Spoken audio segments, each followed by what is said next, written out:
Bautista. Kuya JR, paano ba yan? Wala yung team leader niyo. Okay lang yun. Si Christian nasa Indonesia, pero may participation din si Solen at si Christian. Abangan nyo. And guys, don't forget to vote for us, Instagang in the house! Bea, okay lang ba yan na walang team leader? Kaya pa ba? Oo naman, kasi may mga bala pa kami mga guests. Katulad na lang nila Miss Pauline Luna, Roger Cruz, Alex De Rossi at si Abra! Mukhang madaming pasagog ang team na ito, ha? Instagram nang sasalang sa All-Star All-Out Showdown dito lang sa Sunday All-Stars.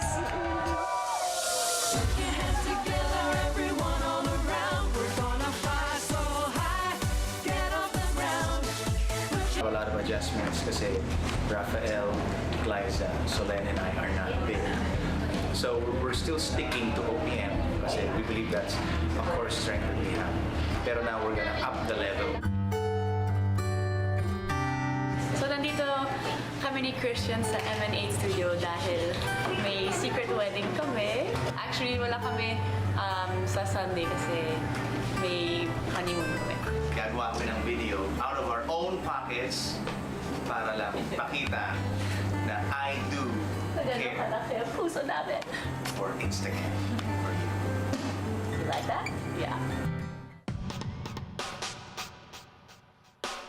Nakaka-tense kasi wala yung leader namin na si Christian. Pero alam niyo, nagbili naman siya at talagang inaasikaso niya kami kahit wala siya. So, May guest kami na sobrang galing. Ayun, kita niyo ba yun? Super galing sumayaw. Mamamangha kayo sa kanyang hulaan. Marami kaming bala this week at may best actress pa kaming in-import. Kinakabahan ako sa prod namin kasi ngayon pinagsulat ako ng rap plus kasabay ko pa si Abra.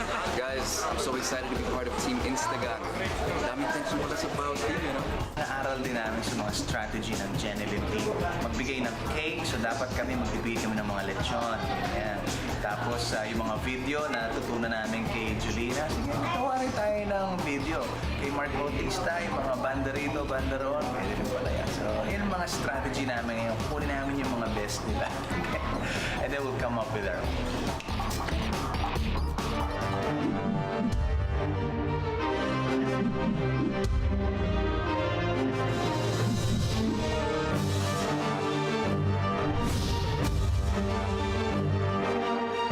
Hindi man kompleto ang team ni Christian pero buong-buo pa rin ang loob nilang sasabak sa laban. Here are JR, Bea, Winwin, Christopher, Acel, Gian, Julian kasama ang kanilang guest performers na sina Pauline Luna, Roger Cruz at ang rapper na si Abra and with a special performance of Alessandra De Rossi. Eto na ang grupo ni Christian, ang Instagang.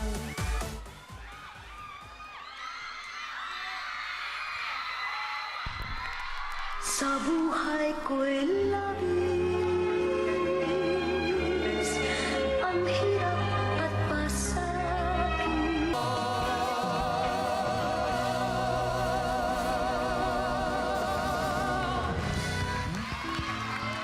Okay, that was their interpretation of this week's theme. Ang I Do judges, na impressed ba kayo sa performance ng Team Christian?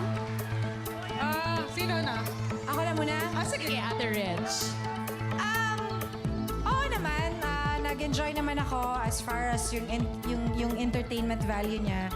Pero natuwa din ako na si Christian, ginamit niya talaga OPM songs, natutuwa ako dun. Pero parang feeling ko lang, this week medyo off yung singers.